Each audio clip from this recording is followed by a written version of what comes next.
Bonjour Anne Hidalgo. Bonjour. Maire de Paris, ancienne candidate à l'élection présidentielle, et c'est votre première intervention télévisée depuis cette élection présidentielle. Absolument. Merci d'être sur ce plateau, Anne Hidalgo. Vous êtes aussi combative, malgré que vous n'avez pas été élue présidente de la République. Bon, je suis d'abord une femme politique, une citoyenne engagée. J'aime mon pays. Je crois en la politique avec un grand P.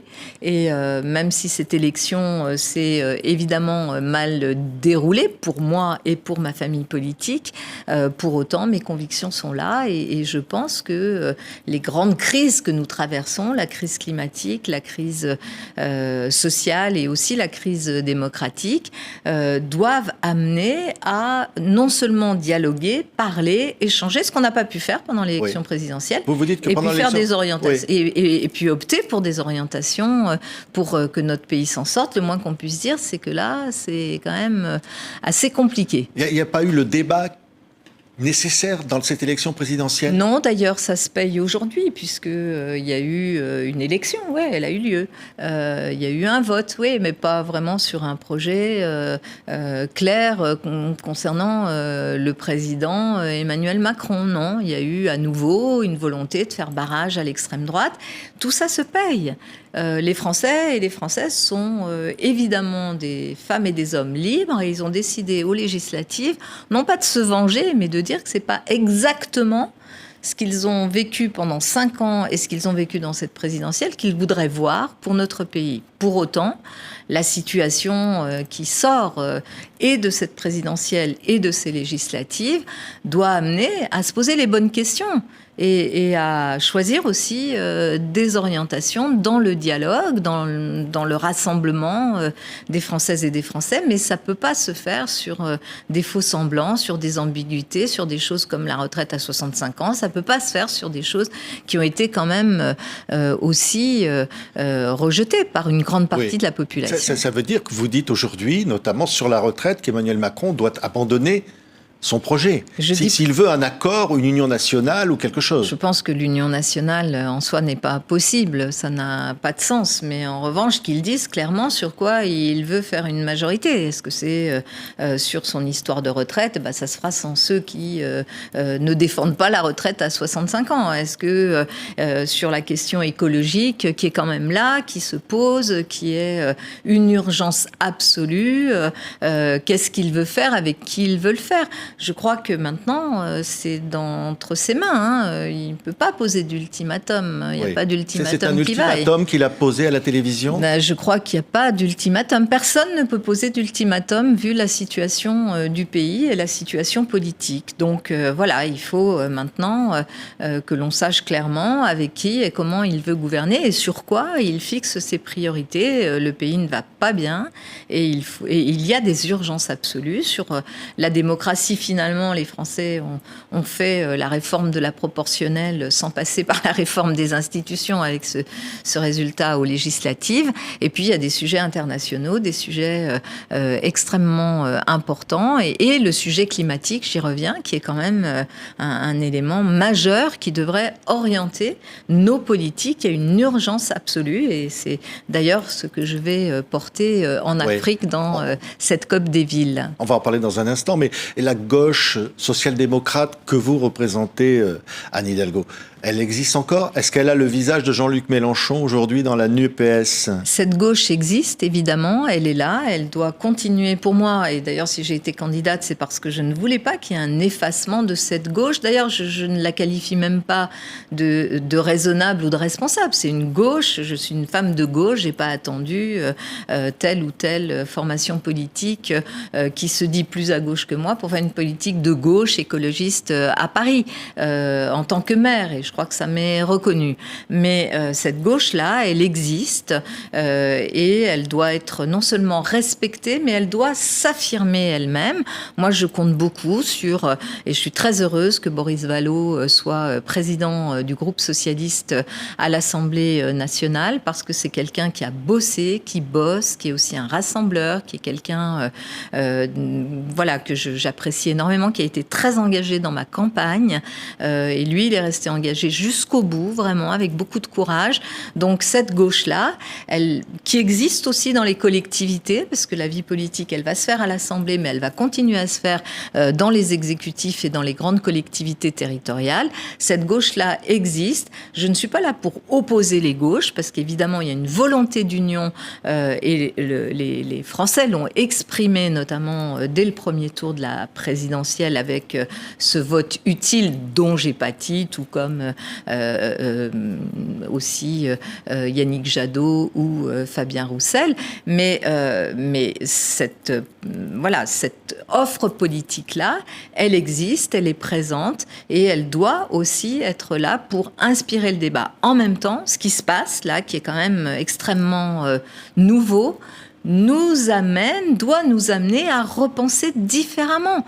Ce qui s'est passé dans cette élection présidentielle et ce qui se passe avec les législatives, c'est autre chose que la politique telle qu'on l'a connue. C'est des montées de populisme, c'est l'immersion quand même aussi des réseaux sociaux avec leur propre logique, c'est l'expression des rages et des colères des Français qui sont légitimes évidemment, mais qui amènent les politique à repenser aussi. En tous les cas, c'est comme ça que je le sens et comme ça que je vais le travailler également à la place qui est la mienne et pas que à Paris, aussi dans le débat national, pour justement repenser l'action politique et le message politique, et je le ferai en tant que femme de gauche très engagée. Oui. Et justement, dans le débat national, si ça va dans le bon sens, vous soutiendrez Emmanuel Macron ? Je ne sais pas ce qu'est le bon sens. Voilà, si c'est la retraite, si c'est des choses de cette nature-là, je pense que c'est une catastrophe parce que ça accroîtrait les inégalités.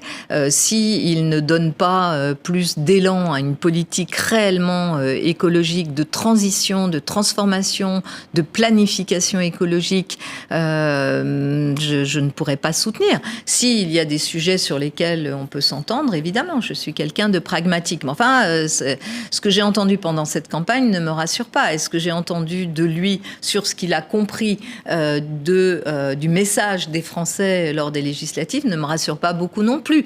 Mais je suis quelqu'un de pragmatique, de constructif et j'aime mon pays. Donc je ferai tout pour que mon pays puisse avancer et déjà à la place qui est la mienne en tant que maire de Paris. Anne Hidalgo, vous faisiez allusion à un instant, ce sommet des villes, cette COP des villes, c'est l'urgence climatique. Vous allez vous retrouver à Abidjan avec 150 maires, au-delà même encore, pour dire quoi au fond, que le sommet de Glasgow n'a pas été suffisant. Oui, et d'ailleurs, là on va vers une catastrophe, c'est ça ? On va vers une catastrophe. D'abord, j'étais à Glasgow en novembre et quand j'ai vu cette inaction des États, ce côté, la France, même pas engagée pour faire bouger les lignes, alors que l'accord de Paris, il avait été porté par la France. Donc je me suis dit à ce moment-là, nous ferons une COP des villes en Afrique. Nous la faisons à Abidjan début juillet.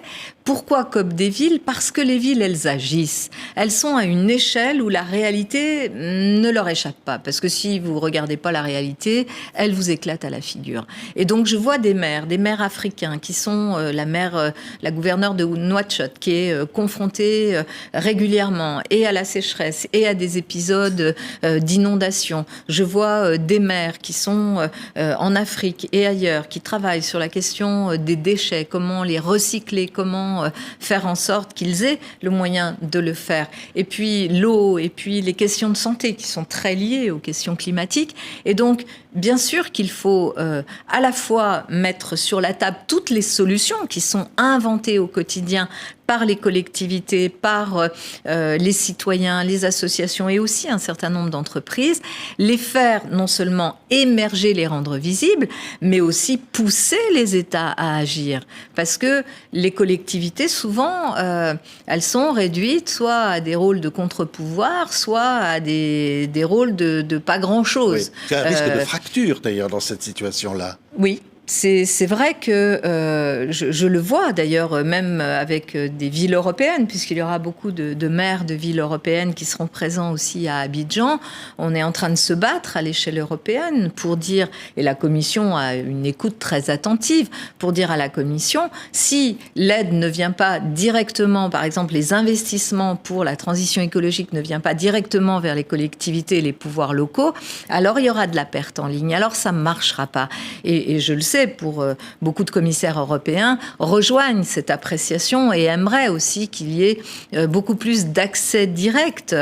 Quand on voit en Europe le Green Deal et ces sommes qui sont consacrées à la transition écologique, regardez vers quoi elles vont dans un pays comme le nôtre. On est accompagné sur pas grand-chose, sur la rénovation thermique des bâtiments. Moi, ville de Paris, où on est vraiment très engagé sur le sujet, l'aide de l'État, elle est quand même zéro. Alors si, ils me disent « Ah ben si, mais on a mis de l'argent dans les bâtiments des ministères que l'on a rénovés sur le plan thermique. » C'est bien, c'est super. Enfin, moi, j'aimerais bien aussi que nos concitoyens puissent vivre un confort thermique plus important dans leurs propres appartements. Ça nécessite des moyens que seules les collectivités ne peuvent pas mettre sur la table. C'est vrai en Europe, c'est vrai en France, c'est vrai aussi à l'échelle mondiale. Et donc, cette COP des villes, à laquelle participeront aussi des représentants de l'ONU, des banques de développement et beaucoup d'acteurs aussi de la société civile, mais aussi les chefs d'État, enfin en tous les cas les autorités nationales africaines et notamment le président de la Côte d'Ivoire soutient cette initiative que nous avons prise à Abidjan. Je compte beaucoup sur ce grand moment pour faire en sorte qu'il y ait un élan. Oui. Vous signez, voyez, regardez, cette tribune publiée par Libération pour lutter contre le changement climatique. En fait, on ne peut pas le réussir à l'échelle d'un État, c'est à l'échelle des communes et en un dialogue entre l'Afrique et la France et l'Europe, au fond. Parce que l'Afrique est le premier continent impacté par ce réchauffement climatique. Bien sûr. Il faut des grandes coalitions. Vous savez, ça ne marche. Personne n'a la solution tout seul. Les États doivent aider les secteurs économiques qui doivent se transformer. Les États doivent accompagner les collectivités locales, pas pour leur dire ce qu'elles doivent faire, pour aussi les laisser dans leur créativité. Et puis, il faut que dans la relation qui est très importante entre la France et l'Afrique, relation très abîmée ces dernières années, la relation entre l'Europe et l'Afrique est décisive sur cette question de l'enjeu climatique. D'abord pour les populations africaines, mais aussi dans les équilibres géopolitiques du monde. Et on ne peut pas venir en Afrique faire la leçon à l'Afrique en disant il va falloir réduire vos consommations ou vous mettre à un mode de vie de sobriété alors qu'il manque de tout. Donc on voit bien que ce discours-là ne tient pas. Il faut qu'il y ait vraiment un travail très soutenu et dans lequel on n'est pas là pour dicter les bonnes conduites, mais pour s'appuyer sur des expériences qu'on partage. Et l'Afrique est un continent qui, sur la question des énergies renouvelables, par exemple, a toutes les possibilités, toutes les opportunités pour pouvoir notamment développer son modèle, un modèle qui doit être vertueux. Et l'Afrique est aussi un des continents où cette question de la transition écologique et de l'égalité, enfin de la lutte contre la pauvreté, contre la misère, de la place des femmes aussi, se pose d'une façon telle qu'ils peuvent nous apprendre beaucoup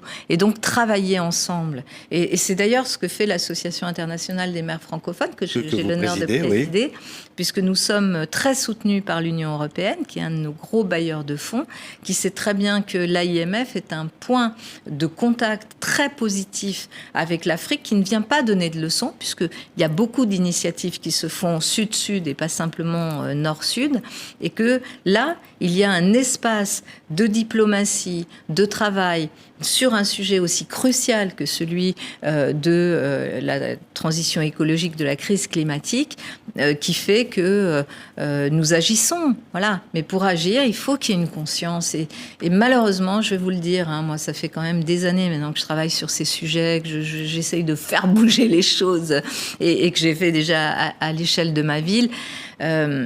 il y a quand même un manque de prise de conscience de beaucoup encore de décideurs économiques. Il y a un lobby, ici, y compris en France. Il y a un lobby terrible des énergies fossiles qui veut retarder le mouvement, qui voudrait... Pourquoi le secteur automobile ne s'engage pas plus fortement vers la transition, vers l'électrique, même s'il ne s'agira pas de transformer tous les véhicules thermiques en véhicules électriques. Il faudra aussi diminuer cela.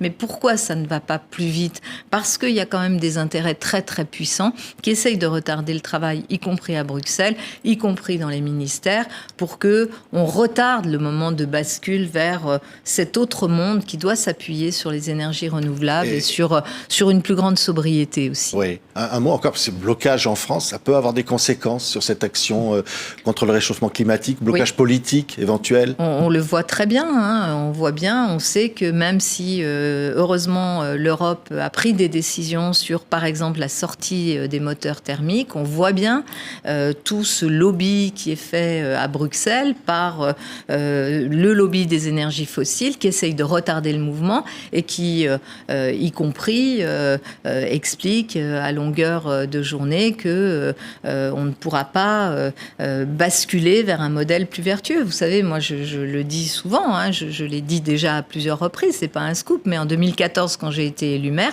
j'ai été menacée dans mon bureau par le lobby de ces énergies fossiles qui est venu m'expliquer que si je ne changeais pas mon discours sur le diesel et sur la lutte contre la pollution atmosphérique qui passe par une diminution du trafic automobile, eh bien, il me ferait battre en tant que maire. J'aurais dit, écoutez, moi, je serai du bon côté de l'histoire et je vous laisse à ce que vous pensez être encore l'avenir, c'est-à-dire quelque chose qui, quand même, empoisonne et tue nos concitoyens.